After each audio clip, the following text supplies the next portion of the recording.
Hey, what's up, people? Yours truly, Queens Minded. What we're gonna do today is we're revamping the Monster alcohol stove. Now, I've seen a lot of videos online about making alcohol stoves out of these Monster cans, and what people have a tendency to do is really focus on this top because well, I don't have it with me right now, but they like the fact that you can close the canister and everything like that and preserve fuel.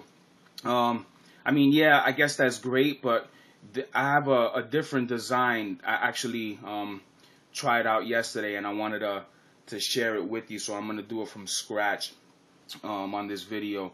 But I'm a big fan of the double-walled alcohol stoves, utilizing the gas vapors for combustion because it's a lot more fuel efficient, and also they double as their own pot stand. So I'm gonna break it down for you real quick. I'm gonna try and do this as quick as possible. I don't want to really like over edit and do anything like. This is pretty much the easiest method for cutting this, in my opinion. I feel that if you just scour it and then just push down, you get a really good cut. Let me just get this a little tight and starting to loosen up here. Yeah, you get a really good cut, in my opinion. A lot of people like to use tin snips and all that stuff. I don't really think that that's the best way to go. You're gonna leave yourself with a lot of jagged edges. So, in my opinion, I think the best approach is just to scour it with a fixed razor blade. I'm getting a little loose there, but we're still cutting. So.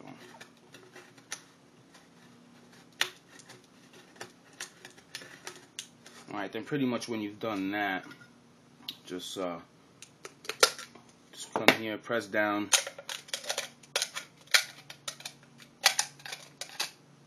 and there you go. Let's just clean up this excess here.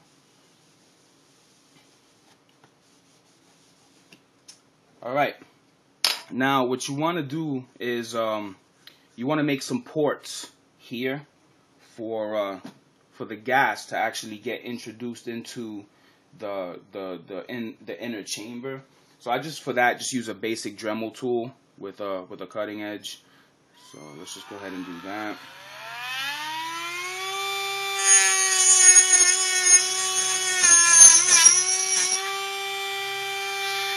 I want to do, I think 3 works out just perfectly. You know, I guess it's just a matter of preference. I mean, you want to put 4, but 3 works just. They pretty much look like that inside. And another cool thing about doing it this way is there's no need to crimp the edges. There's no need to do any of that stuff because this is already tapered here. So just go ahead and seat that in there carefully, of course. Alright. Now you're gonna put it on its back end like that, and just kind of, you know.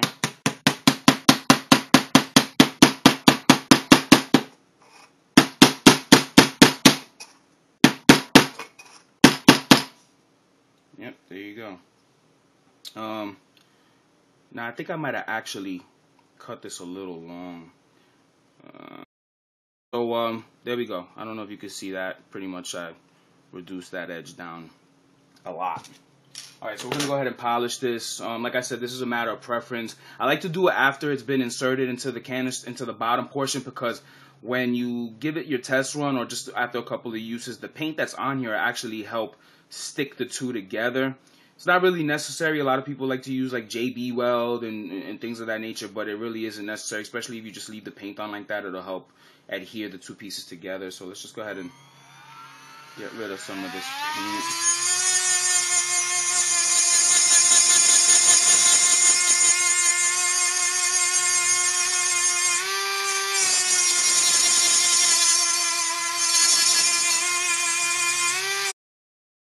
one of the next things you want to do is put a kind of a scouring mark where you're going to be putting your holes. I think a little bit over half. Yeah, I'd say at the just about the 3/4 of an inch line works out pretty well. And you can just kind of like eyeball this part too. You can feel where it starts getting really hard, and I mean if you go up this high, then you're definitely too high. So like right about there is a good place to put that. So I like to just use the blade that I made it with. Go ahead and start with one right here, and then you could just kind of eyeball it and see where the other side is. It's about right. I like to use 32 jets. I think 32 jets. People might say that that's a little OD, but I find that 32 jets actually helps with the wind screening. It's actually harder to blow it out when you're using 32 jets. So okay, after you put your 4 marks, just eyeballing it, just go in between.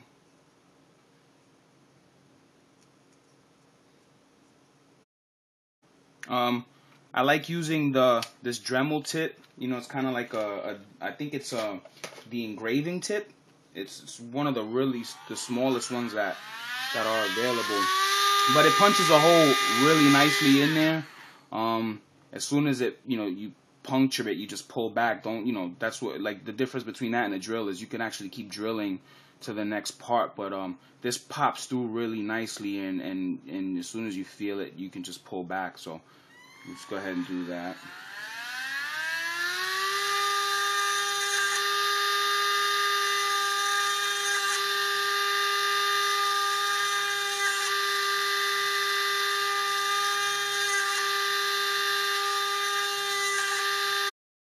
OD. So I'm going to show you a real simple technique for folding this. Because what you have is like about I don't know, like an 1/8 of an inch there between the bottom cup and that little excess that was there. And I told you to leave that excess because this actually works out in your benefit towards the end. I mean, if you wanted to just have them flush and then just sand it down, that's fine too, but I actually think that this helps reinforce the pot stand feature. So just go ahead and start making little cuts.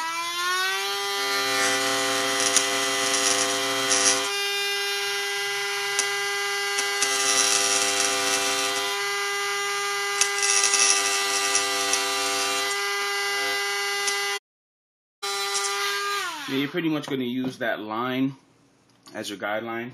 Don't go past it. And then the next part is just real simple. Just fold them over. Do this carefully, of course. And don't try and fold them over all at once. Just kind of like, work your way into it. Just for safety reasons. I mean, go ahead and do it however the hell you want it. But I'm just giving you a solution here. I find that it's easier if you just kind of work your way into it rather than doing it all at once. So see how that's kind of working out there? And then yeah, just go ahead and fold it over.